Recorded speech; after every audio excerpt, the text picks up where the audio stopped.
Is the Panasonic S5 Mark II worth an upgrade over the Mark I? And the new phase detect autofocus system, is it really the only benefit to purchasing the Mark II? And are the reports about hunting with the new phase detect autofocus system valid or just white noise? Details coming up, but first I encourage you to subscribe and choose all notifications so that way you can stay up to date on the latest camera gear, news, and rumors.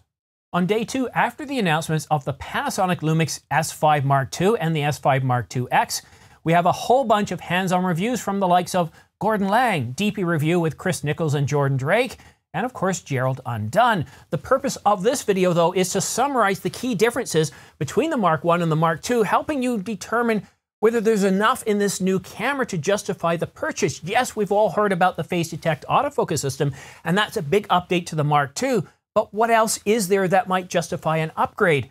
And are reports that there's hunting with the phase detect autofocus system valid? Well, we'll get to that in just a moment. I'll cover off the autofocus system in just a moment, but first let's take a look at the physical attributes of these two cameras. The Panasonic S5 and the Mark II, including the Mark II X, are physically larger cameras. The S5 Mark I measures 81.9 millimeters by 132.6 millimeters, while the S5 Mark II measures 90.1 millimeters by 134.3 millimeters. As you can see, the viewfinder is physically larger, protruding out of the front, and it has softer edges. The position of the rear dial is smaller and closer to the edge, though I wish they would have put a lock on top because it's easy to bump that dial accidentally. The S5 Mark II and the Mark II X both get a new image processor and new sensor, but in terms of new capabilities of that sensor, really it's the exact same as the Mark I, but the main difference, the main improvement to the sensor is not in resolution or frame rates or anything like that. It's that the sensor is now able to, well, support a phase detect autofocus system. So that's the main upgrade over the sensor from the Mark II over the Mark I. While some have reported that the camera still hunts, this is the half-truth. Like Sony, Canon, Nikon, and others, your camera is still going to hunt with a phase detect autofocus system if you're in low light situations, or as DP Review found out. Overall, for this kind of stuff we're presenting to camera, the camera has done an excellent job in its human detect mode. The only time it struggled with a human subject is when both the camera was moving and the subject was moving and the distances changed rapidly. But you definitely won't get that characteristic hunting, that constant hunting that you will get with a DFD autofocus system. Gordon Lang said, in short, the phase detect genuinely improves continuous autofocus for both stills and video, and the price is very compelling. And what's remarkable about this comment from Gerald is that if we look at the review of his Mark I, he wasn't too impressed with the camera, and neither was I. The autofocus system was constantly hunting, and even in a situation where you had the subject frame taking up about a third of the frame, the autofocus system would occasionally still jump from the subject to the background without any apparent reason. I spent yesterday afternoon watching videos from Gerald Undone, DP Review, Gordon Lang, and many others, and each one of them that had a hands-on review of the camera reported that that hunting of DFD was completely gone. But as I mentioned in the intro to this video, you can still get hunting from a phase detect autofocus system if you place that camera in certain lighting conditions, if you place it in low light situations where you've got a high ISO. I've got the Canon EOS R5 with a 50mm f1.2. This lens is fast and wide open. It's a very expensive, very good, very solid professional lens, but even in low light situations where I'm shooting with an ISO above 12,800, going up to about 25,800 with very little light, it is going to hunt, and it's going to hunt like crazy, but it's not that pulsating hunt that you would see before. It's trying to find that point to lock on. But if you're shooting within the range, I think it's what, -3, -4 EV up to about 18 EV. Yeah, -4 EV up to 18 EV, you're not going to get that pulsing. But as DP Review did find out, if the subject is moving and the camera's moving at the same time, then yes, you might get some loss of the subject. But keep in mind, this is Panasonic's first implementation of a brand new phase detect autofocus system. And it's a very good implementation. So any quirks in this camera, in this system, in this new phase detect autofocus system, I wouldn't be surprised if they're going to be improved and worked on in further firmware updates. And I think that this camera is a very, very solid iteration in terms of the autofocus system. Based on the reviews I've watched, some of them said it's just above the Nikon, others said it's as good as Sony, and even a few said that it's better than Sony. So this goes back to what my source was saying several weeks ago, saying that the new autofocus system in the Panasonic S5 Mark II is actually better than Sony and Canon. However, I'm not going to be as bold to say that. What I am going to say, though, is that the phase detect autofocus system in the Panasonic S5 Mark II is right up there with the top three, Sony, Canon, and Nikon. It does have a few quirks, which I expect to be worked out in future firmware updates. But the autofocus system isn't the only enhancement that we saw with this new camera, the S5 Mark II or the Mark IIX. One big benefit to many is the price. The price in US dollars hasn't gone up. It's still $1,997.99, though you will find that the price has gone up in Canada, Europe, the UK, Japan, based on the depreciation of those currencies against the US dollar. The Panasonic S5 Mark II and the Mark IIX also gets a new imaging engine along with a new image sensor. And the new imaging engine provides more, well, robust video capabilities, which I'm going to get to shortly. But first, let's cover off the dual SD card slots. What most people don't realize is that in the Mark I, only one of those card slots was, well, UHS 2, whereas the Panasonic S5 Mark II and the Mark IIX have UHS 2 card slots for both card slots, so that's a definite improvement as well. And in terms of autofocus points, well, the focus points on the Mark II has 779 points versus 225 on the Mark I. The Panasonic S5 Mark I can shoot at around 7 frames per second mechanical, certainly not impressive here in 2023. The Canon EOS R10 priced at around $979 and as low as $779 on sale can produce 23 frames per second electronic and 15 frames per second mechanical. I'm happy to announce that the S5 Mark II can produce 30 frames per second electronic, right up with the Canon EOS R7, and can produce a higher frame rate mechanical of around 9 frames per second. So not as high as the Canon EOS R10 and R7, but still 30 frames per second electronic is a vast improvement over the Mark I. The viewfinder not only looks different, but the movement sensor is now located at the top of the viewfinder rather than the bottom. So if you're moving your hand or other objects close to the viewfinder, it's not going to cut off the LCD. And it receives a resolution bump from 2.36 million dots to 3.68 million dots. And the eye point, well, it's slightly larger at 21 millimeters versus 20 millimeters. And the maximum magnification, well, it's now 0.78 over 0.74. And now to the video specifications. The Mark II offers an update in video capabilities, offering 6K at up to 60 frames per second, 200 megabits per second with HS265 and 264, whereas the Mark I capped out at 4K, and that's full sensor readout. The camera will also do 6K up to 60 frames per second, but you're getting that in APS-C mode with a 1.5 times crop. The Mark II also gets a bump in 4K, offering DCI 4K, which is 4096 by 2160, whereas the Mark I only offered UHD recording, which is 3840 by 2160 and 2160 by 3840, or I should say it's the other way around. 3840 by 2160 is the standard resolution of most televisions and monitors. Now, Full HD also got an update, increasing the frame rate to 119.88 frames per second over the 59 or 60 frames per second on the Mark I. 4K 60 is cropped, but with that active cooling system with a fan inside the camera, you can now record 4K 30 unlimited, endlessly. Well, at least until the battery runs, but if you're plugging it into the wall, from running it off the mains, well, then you can run unlimited, and that's a real nice benefit of this camera.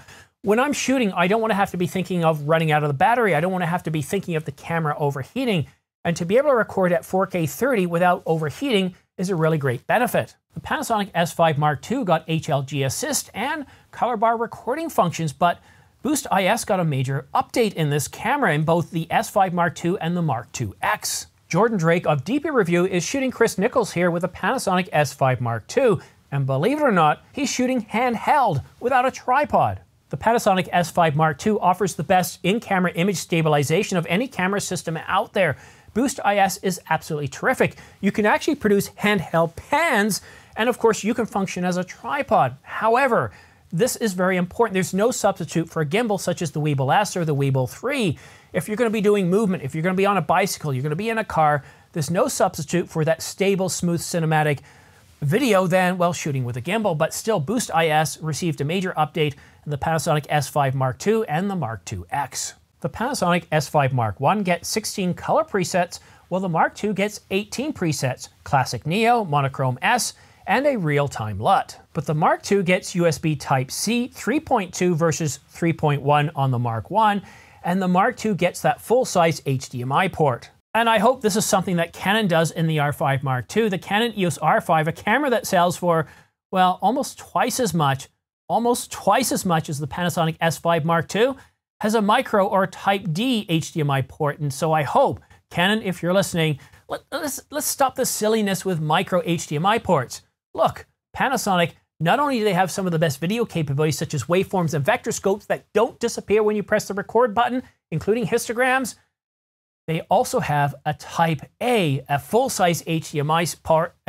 Try that again. A full-size HDMI port. So Canon, please, and anybody else who's thinking of putting a micro HDMI port on their camera, don't do it, because if we're going to use it, we want a full-size HDMI port. We also get an update on Bluetooth, now supporting Bluetooth 5.0 versus Bluetooth 4.2 on the Mark I. But I think the best way to conclude this video, the best way to sort of sum up the S5 Mark II or even the Mark IIX over the Mark I is not just that it has a new phase detect autofocus system. In fact, I want to quote Gerald Undone in his video that he put out yesterday.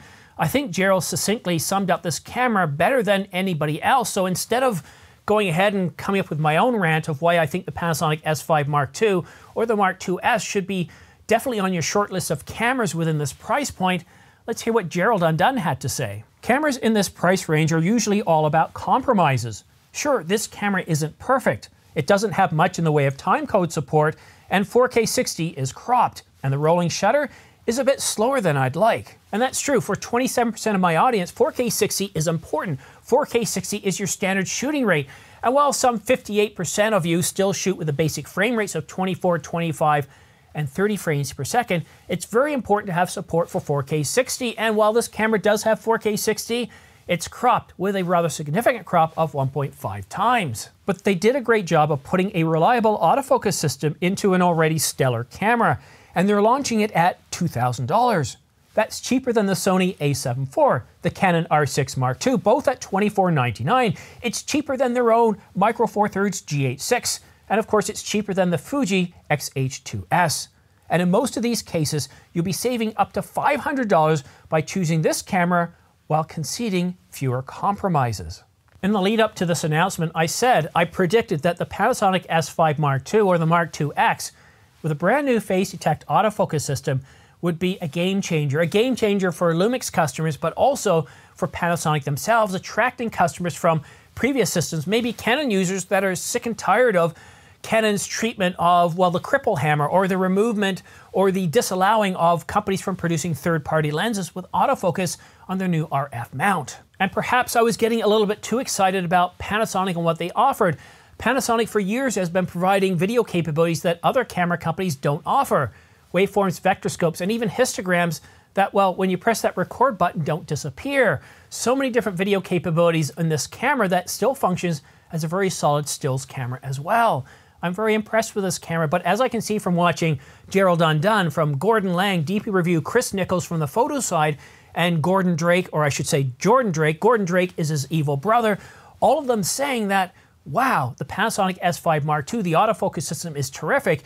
And then once you get over how good the autofocus system is, yes, in low light, yes, with high ISO, it's going to hunt a little bit, but that's the same with every other phase detect autofocus system. And once you get that aside, once you realize, yes, it's got a really good, capable autofocus system that is up there with Canon, Sony, and Nikon, and you realize it also has an incredible video capabilities such as 6K 60 or 6K 30.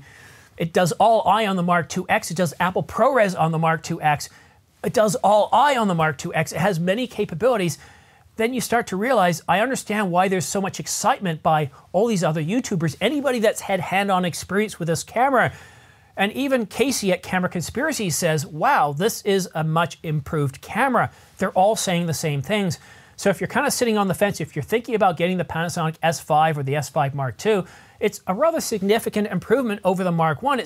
It's not just a few updates. And I get it. Maybe you're still confused over which camera to get. Maybe you're considering the Canon EOS R6 or the Fuji X-H2 or even the Sony. Maybe you're not just looking at the Panasonic S5 Mark II versus the Mark I or the Mark IIX. Consider using this capability heat map that I've developed. Shortlist the cameras you're considering to 3 or less. Then identify the capability outcomes that you need. These are the ones I identified 3 years ago when I was considering the Canon EOS R5. And once you've got your cameras shortlisted and the capabilities identified, then you want to assess how well each camera provides the outcome. Green for a capability if it does it very well, red for if it doesn't provide the capability at all or does it poorly, and yellow for good or somewhere in between. And don't go with any more than 3 to 5 colors. I like the traffic lights of red, green, and yellow.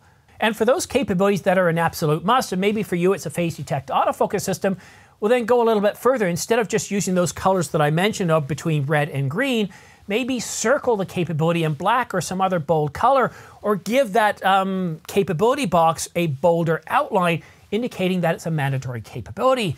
And for producing this, I used Keynote, but you could use PowerPoint, or you could use a simple, well, pad of paper.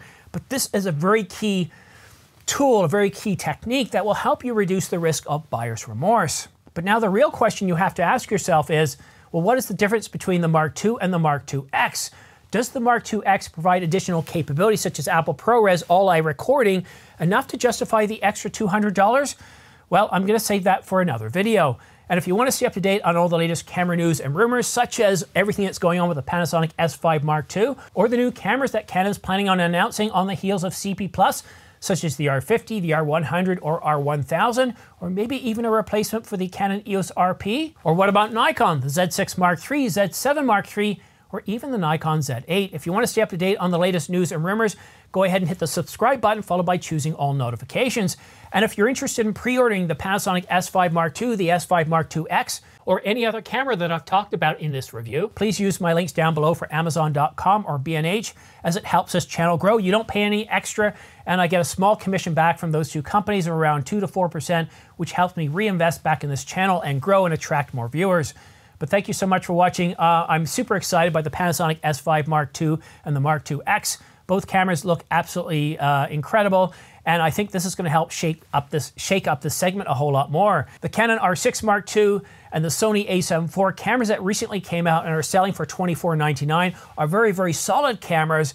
But when I look at the Panasonic S5 Mark II at $2,000, $500 less, well, as a videographer, it to me is looking like a better camera. It offers better video recording frame rates, unlimited recording, many other capabilities. Although I do wish it did have a CF Express Type B card slot. It's sad that it doesn't do that. That's the only issue I see. And if you're still hung up over 4K 60 and not having a CF Express Type B card slot, then wait for the Panasonic refresh of the S1 and the S1H. But that's it for now. Thank you so much for watching. We'll see you again soon.